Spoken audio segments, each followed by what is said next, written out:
Hello, welcome back. You're obviously in the DBS and DFL studio, and I'm just smiling and laughing because I just cannot believe the things that I'm hearing here on set in terms of insurance and affordability. And we're going to give you some examples. But Claudius was talking to me about those examples earlier today, and he's repeating them, and I just cannot believe them. So for the people who are afraid because they think it's too expensive, it's not. You're just assuming. And maybe you have to start thinking about that. But another amazing thing that sometimes when people are nervous, they start laughing. And not that I'm nervous, but I'm just like, it's unbelievable what you're saying here, Severin. It's unbelievable. Not just the policy, but the fact that you will pay out without people actually coming to you and saying, yes, I've been hit. Yes, the policy, like I said, is easy to understand. And in the easy to understand, I brought my business card. This is the policy that the client will get. A card as small as that will be their policy. What will be covered is excessive wind and excessive rain. When there is an excessive wind in a particular grid or location, the client who will receive a payout will get an SMS message to say that your policy have triggered and you will get X amount. That message is sent to the insurer and the regulator of insurance, right? The registrar of insurance. He will also get that message. So it creates transparency. Once the client gets that message, then the monies will be sent to his account, whatever amount the trigger says he's supposed to get paid. And he doesn't have to come in and fill any forms to say, okay, this is where I was, this is where I experienced, nothing. And the insurance company will pay. In addition to that, we as insurer will not turn down the client next year if they had 2 free claims this year. That was my next question. What about the premiums? Do they go up? No, the premium stays at the same percentage. You will only pay more because you increase the number of bands. So if you've taken $10,000, it will obviously be more than $1,000 cover. Okay, I got a trick question for you now. When you set these bands, or when you set the premiums and so on, maybe the premium is the wrong thing to say. When you set the trigger, yes, are you setting the trigger at a level that is really improbable that it's going to hit? No, because the probability of a loss can happen at any time. There's an equal probability of it happening. So even if you say a payout might be 10%, you could get a payout of 100%. Let's take Hurricane Thomas, for example, or Hurricane Sandy. It was not anticipated that these things would happen at the latter end of the hurricane season, but it happened. The Henry, for example, some time ago, a year or two ago, had this real freakish rain. So the policy can pay out at any point in time. So we don't know. But then in calculating the premiums, you got the actuary to look at the past experience and what exactly happened. So we factored all of that in. But then there is no increase in premium. There is no trick to it. It's just that you underwrite it and we set the premium adequately. Okay, and what about if I found out, or I get my little Nemo thing saying, oh, expect a storm within the next 24 hours. Can I come to EC Global and say, wow, the rains are coming, I need to get onto this policy? Well, no, we have the safety net sort of adverse selection, it's called. So the client, even if you know it's coming, you still have to wait 7 days before the policy actually sets in. So because you may have a lot of people coming in at one time, yes, but everybody must contribute equally to the pool. So the period is 7 days after or up to 10 days after the initial. And that's generally an insurance policy.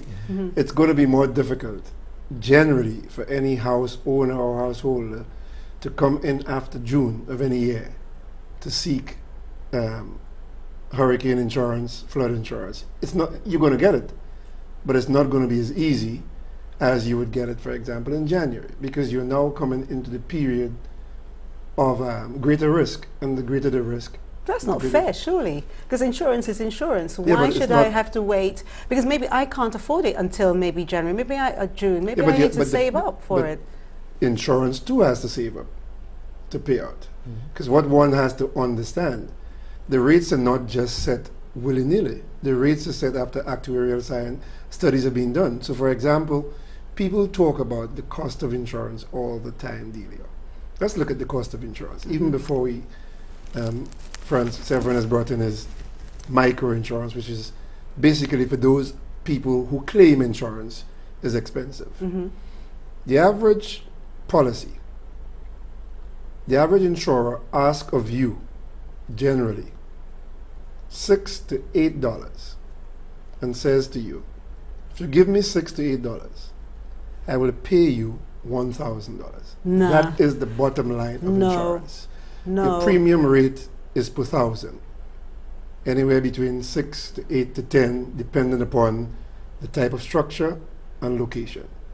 Let's look at the average house in Grosley, Castries, Vieux Fort. Concrete structure, about $250,000. The average premium for a house of that nature would be ranging between $1,800 and $2,500 annually. If on the 5th of January you were to pay, you came into the insurance company and you said, I want to insure my $250,000 house, the insurance company says to you $1,800. You pay it. While leaving the insurance company, you just get a call saying that your house is just being destroyed by fire. The insurance company is already liable for the $250,000.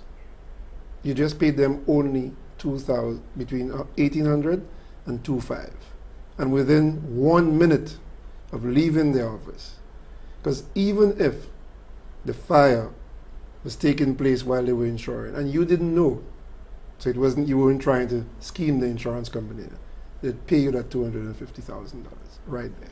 That's in January, but what if I did it in June?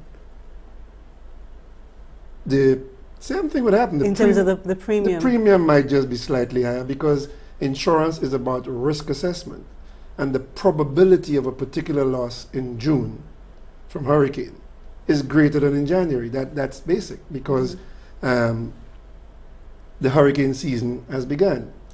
There was a time, for example, before Hurricane Lenny, we didn't think there were hurricanes in December. We didn't think there were hurricanes in January. So the hurricane season, as Nemo used to tell us, was June to the end of November. And then we had a hurricane in December. So we now understand that the period of risk, of greater risk, is enlarged.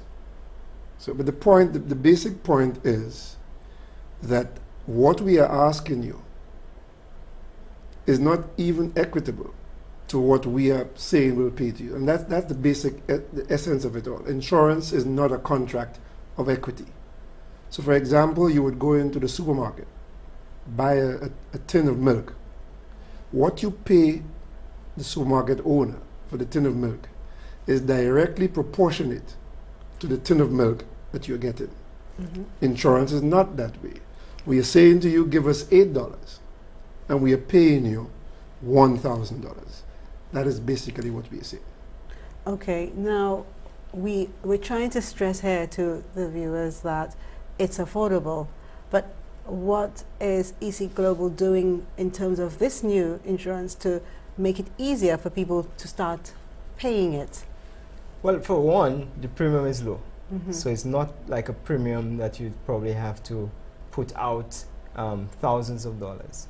I mean, the policy, for example, just as an example, for $1,000 cover, the person might just have to pay $80 for the year. It's not like you paying. That's an example. It's not like you're paying $3,000 for $10,000 cover. So it's a very small premium that anybody. Well, we're hoping people in the lower income bracket will actually buy onto the policy, right? So it's very low. The premium is very low. When you say think lower about income, that, Julia. yeah, A premium for a policy of about a $30,000 house, $250 annually. That's one bear every week. One bear. A bear at $5, that's $260 annually. The premium for your house, $250. you heard that, gentlemen? And you know the good thing about that as well, you can get rid of your pot belly. But the question that I was asking you before, Severin, is how do you determine who is lower income?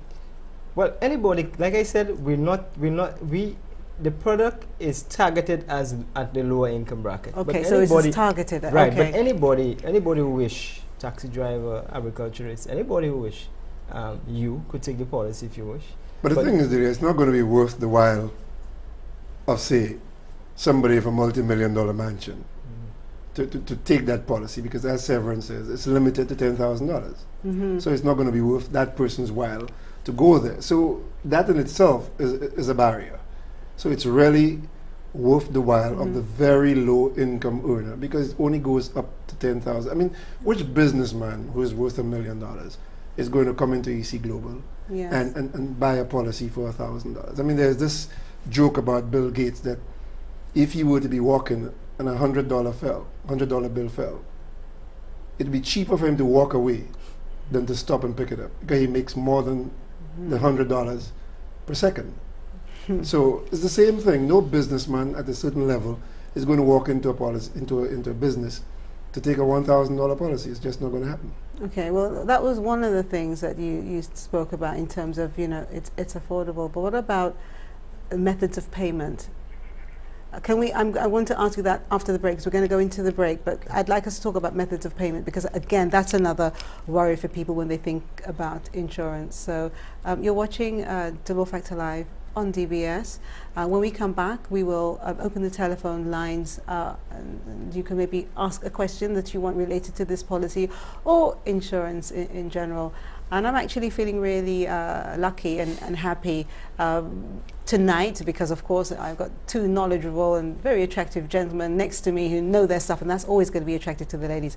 And because of that, I think I'm going to give something away to our first caller tonight, who gives us a really nice question. Maybe something that will stomp them, because so far they're doing really well. So stay with us after the break. Give us a call. We'll see you soon.